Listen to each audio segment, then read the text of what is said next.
Pakistan super league পিএসএলে এবার বাংলাদেশের ছয় জন ক্রিকেটার। পিএসএল এর এক সিজনে এত ক্রিকেটার কখনোই বাংলাদেশ থেকে অংশ নেয়নি। ফলে স্বভাবতই এবার এই টুর্নামেন্টে ঘিরে আমাদের একটা আলাদা আগ্রহের জায়গা রয়েছে। হ্যাঁ, টুর্নামেন্ট এখনো খুবই ইনিশিয়াল ফেজে রয়েছে। ৩টা-৪টা করে ম্যাচ মাত্র হয়েছে দলগুলোর, কিন্তু তাতেই বাংলাদেশের ক্রিকেটাররা আসলে কেমন করছেন সেইখানে সারপ্রাইজিং বেশ কিছু ব্যাপার-স্যাপার তো রয়েই গেছে।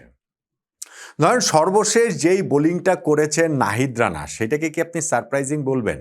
আপনি যেভাবেই দেখেন না কেন ভাই, ৪ ওভার বোলিং করে একটা টি-20 ম্যাচে মাত্র ৭ রান দেয়াটা সারপ্রাইজিং, এবং সেইটা দুর্দান্ত বোলিংয়ের একটা স্বাক্ষর রাখে নিঃসন্দেহে। নাহিদ রানা পেশোয়ার জালমিতে খেলছেন এবার, কিন্তু শুরুর দিকে তিনি একাদশে ছিলেন না। যেই ম্যাচটাতে তার এইবারে পিএসএল ডেবু হলো, সেইখানটাতেও ৩ ওভার বোলিং করে ৩০ রান দিয়েছেন, কোনো উইকেট পাননি। ফলে খুব একটা ভালো করেছেন এটা বলার তো কোনো সুযোগই নেই। করাচি কিংসের বিপক্ষে পরের ম্যাচটাতে তার দুর্দান্ত কামব্যাক হলো। ৪ ওভার বোলিং করলেন, একটা মেডেন, ৭ রান দিয়ে তিনটা উইকেট তিনি নিলেন।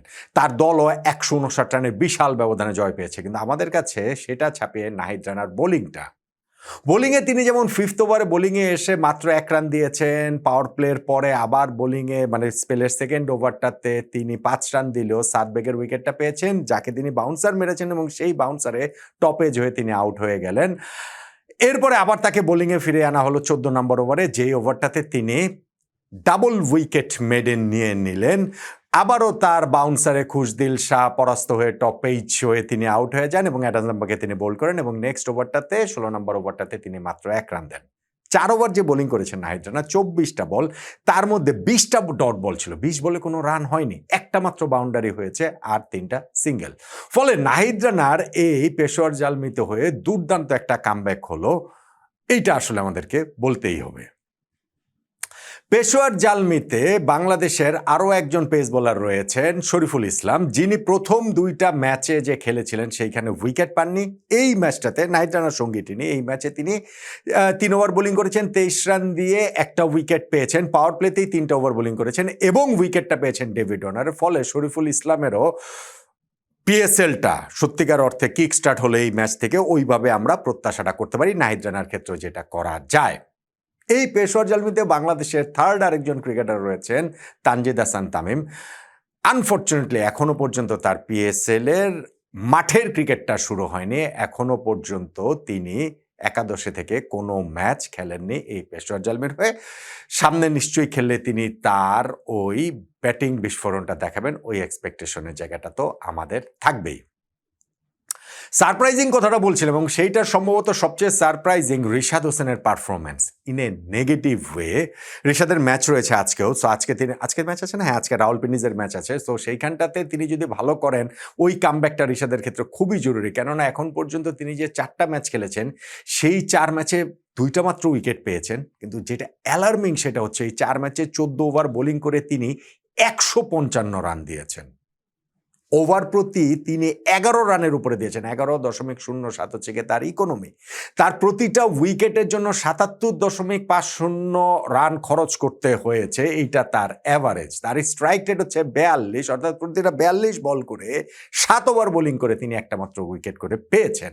ফলে রিশাদ লাস্ট ম্যাচটাতে তো ৩ ওভার বোলিং করে তত ৪৫ না ৪৬ রান দিয়ে কোনো উইকেট তিনি পাননি। ফলে রিশাদের এই পারফরমেন্স, এই বিবর্ণ পারফরমেন্সটা একটু সারপ্রাইজিং।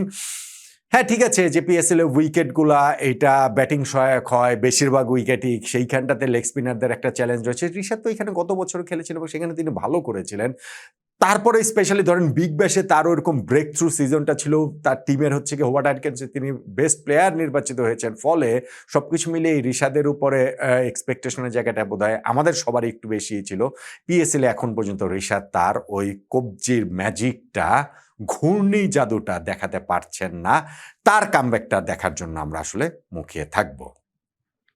লাহোর কালান্দার্সে রয়েছেন আমাদের আর একজন ব্যাটসম্যান পারভেজ হোসেন ইমন, যিনি প্রথম 2টা ম্যাচে 14-12 রান করে আউট হয়ে গেছেন। তবে তারপরের ম্যাচটাতে 19 বলে 45 রানের একটা ইনিংস খেলেছেন, যে ইনিংসে 5-5টা ছক্কা মেরেছেন। ওইটা দিয়েই তো তার কিক স্টার্ট হয়েছিল আমরা বলতে পারি, কিন্তু নেক্সট ম্যাচটা আবার ইনজুরির কারণে খেলতে পারেননি পারভেজ হোসেন ইমন। ফলে ওই সর্বশেষ ম্যাচে তার ওই ব্যাটিং ফর্মটা কন্টিনিউ সামনে একাদশে তিনি নিশ্চিতভাবেই থাকবেন, করতে পারেন কিনা সেটাই আসলে দেখার বিষয়। আর ওই লাহোর কালান্দার্সে রয়েছেন মুস্তাফিজুর রহমান, যিনি বেসিক্যালি এখন বাংলাদেশের ফ্ল্যাগ বিয়ারার, যিনি বিশ্বের বিভিন্ন ফ্র্যাঞ্চাইজি, তিনি এবং রিশাদ হোসেন বিভিন্ন ফ্র্যাঞ্চাইজি টুর্নামেন্টে তাদের চাহিদার জায়গাটা তুঙ্গে থাকে।